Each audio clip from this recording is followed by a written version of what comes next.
Hello everyone, আমার ছোট্ট kitchen the cooking মিস্ট্রিতে সবাইকে ওয়েলকাম।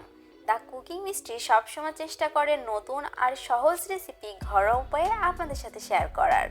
আজও তার ব্যতিক্রম হয়নি। আজ আমি আপনাদের সাথে শেয়ার করব রুই মাছের একটি ইউনিক রেসিপি। আশা করছি পুরো রেসিপি জানতে আমাদের সাথেই থাকবেন। রুই মাছের এই রেসিপিটি তৈরি করতে আমাদের একটি স্পেশাল মশলার দরকার হবে। তবে মশলাটা তৈরি করার আগে এখানে আমি নিয়ে নিয়েছি 5 পিস রুই মাছ। এখন এই মাছগুলোকে আপনাদেরকে খুব ভালোভাবে ম্যারিনেট করে নিতে হবে। প্রথমেই দিয়ে দিচ্ছি লবণ আর দিয়ে দিতে হবে হলুদের গুঁড়া। আর এখানে অবশ্যই অ্যাড করে নিতে হবে সরিষার তেল।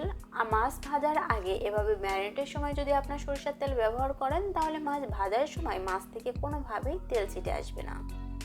এই ছোট্ট টিপসটা আপনারা ব্যবহার করে দেখতে পারেন, আশা করছি আপনাদের কাজে আসবে। এখন খুব ভালোভাবে নুন, হলুদ আর তেলের সাথে মাছটাকে ম্যারিনেট করে নিতে হবে। তারপর 10 মিনিটের জন্য মাছটাকে রেস্টে রেখে দিতে হবে।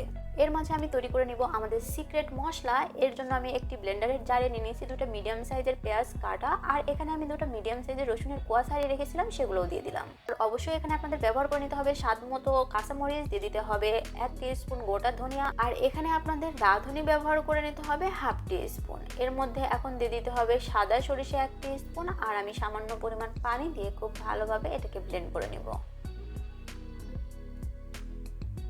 ব্লেন্ড করা হয়ে গেলে এই মশলার মিক্সচারটা আমাদের একপাশে রেখে দিতে হবে। এখন আমি ওই একই জারে নিয়ে নিচ্ছি কয়েকটা টমেটো, আর টমেটোগুলোকে আমি ভালো করে আগে থেকে ধুয়ে কেটে রেখেছিলাম, সেটা দিয়ে দিলাম।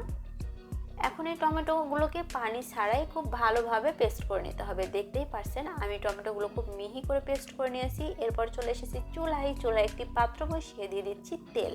তারপর তেলটা খুব ভালোভাবে গরম হয়ে গেলে একে একে আপনাদেরকে অ্যাড করে নিতে হবে আগে থেকে ম্যারিনেট করে রাখা মাছগুলো দিয়ে আপনাদেরকে খুব ভালোভাবে এটাকে একটু ভেজে নিতে হবে।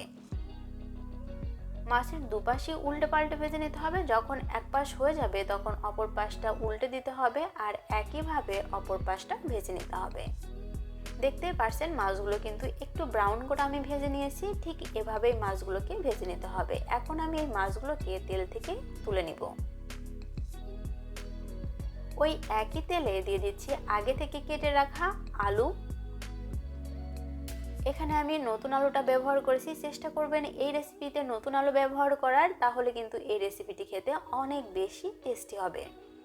এই আলুগুলোকে ভেজে নিতে হবে যতক্ষণ পর্যন্ত না এরকম একটু ব্রাউন কালার না আসে। তবে এ পর্যায়ে আপনারা কিছুটা লবণও দিয়ে নিতে পারেন, আমি লবণটা ব্যবহার করিনি। আর আলু ভাজা হয়ে গেলে ওগুলোকেও তুলে পাশে রেখে দিতে হবে।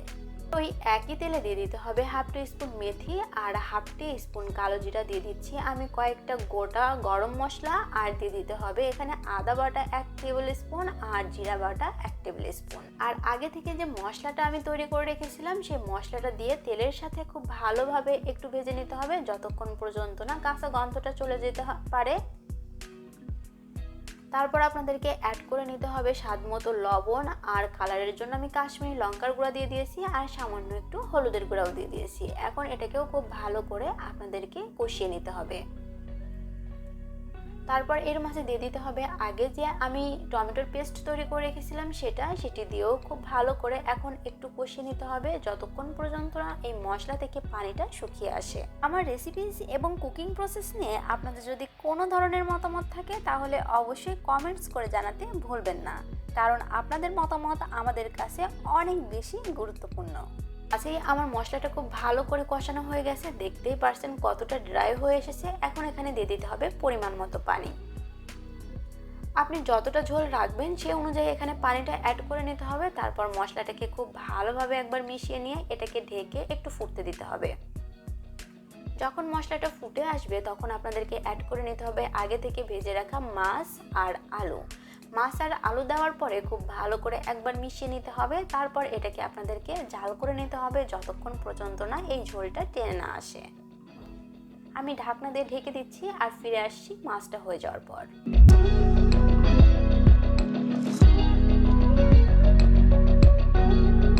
পারফেক্ট, দেখতেই পারছেন মিনিট 10 পরে আমার এই মাছ আর আলুর গ্রেভিটা এ পর্যায়ে এসেছে। নামানোর আগে অবশ্যই ভাজা জিরার গুঁড়া দিতে ভুলবেন না, আর একবার খুব ভালো করে আপনাদেরকে মিশিয়ে নিতে হবে। তারপর গরম গরম ভাতের সাথে এই মাছ আর আলুর কারিটা আপনারা পরিবেশন করতে পারেন, খেতে কিন্তু খুবই মজার হয়।